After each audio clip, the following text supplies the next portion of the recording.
There was once a guy living in our neighborhood named Jimmy. He got picked on a lot for being a confident and funny guy. His mouth tended to get him into a lot of trouble, and he seldom learned his lesson. He was just very content with who he was and refused to change it. When people asked him why he let them wail on him for his blunt comedy and wisecracks, he'd smirk and say, "Honesty is the best policy. At least they're not hiding anything from me, and neither am I from them." One of the kids he inadvertently pissed off with a rather crude MILF joke was something of a psychopath with a sadistic streak who didn't take kindly to the insult.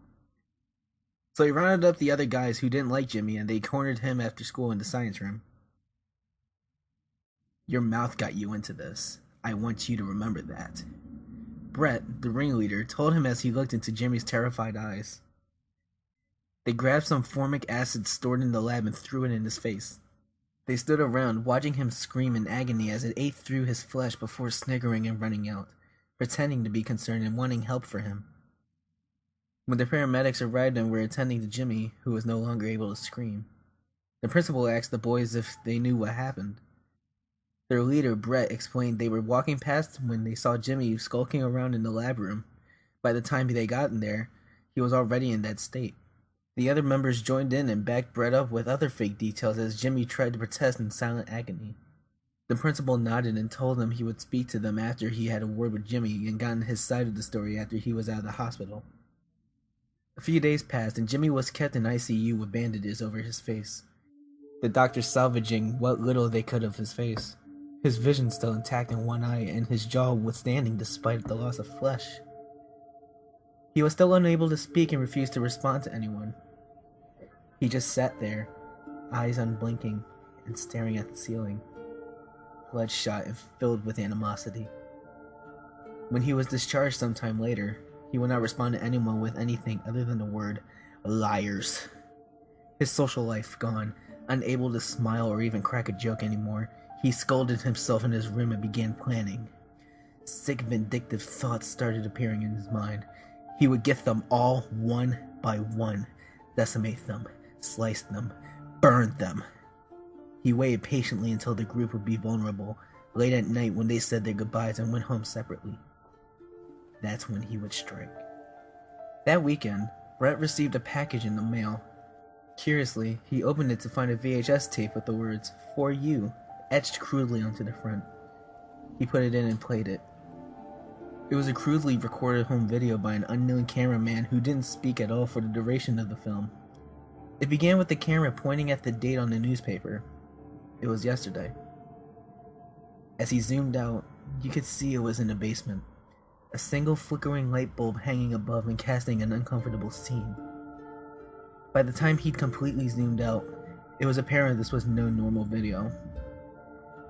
In front of the cameraman and on his hands and knees was one of Brett's friends. He was naked, a dirty blindfold around his face and a crude gag in his mouth. He was covered in blood, horrific burns, lacerations, and wounds. One particularly large one on his back stood out the most and looked like a word. The cameraman with gloved hands took the gag out of the crying boy's mouth and immediately he begged to go home. Please let me go home, man. I did what you wanted. Oh God, Jesse, Mike, Keith, you made me fucking butcher them. I just want to go home, man. Please. I'm sorry, guys. I'm so sorry. He kept repeating it over and over, rocking back and forth as he did so. Brett's legs began to shake and he felt the bile rise in his stomach. He could see the burned, mangled bodies in the background, the bodies of his friends. All of them had markings on their body and deep, large cuts. The cameraman reached out for the boy's chin and lifted it up, encouraging him to stand. He did so immediately as he was slowly led to a door off screen, whimpering. Brett can see what's been cut into his friend's back now.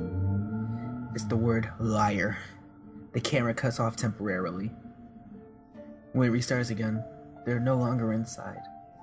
They're instead out in the cold snow on the outskirts of the woods, and it doesn't appear to be an original man holding the camera anymore. It's Brett's friend. He's whimpering and shivering as he holds the camera in one place for 30 seconds, pointing at some trees in the distance, hearing footsteps draw ever nearer. "Where are you, man? You said I could go, man! You said I could go! The boy is screaming and crying, frightened out of his mind as the sound of crunching snow draws nearer from seemingly every angle. It stops. He turns around to see the mangled face of Jimmy. A horrifying howl blares through the speakers and the word "liars" appears before the tape abruptly stops. Brett feels faint and darts to lock the front door, knowing what was coming. As he turns to run for it, he immediately hits something and falls backwards. The last thing he ever hears is "liars" as acid runs down his face and begins to slowly eat away at his flesh. The last thing he ever sees is Jimmy's face, contorting into a sick, twisted smile.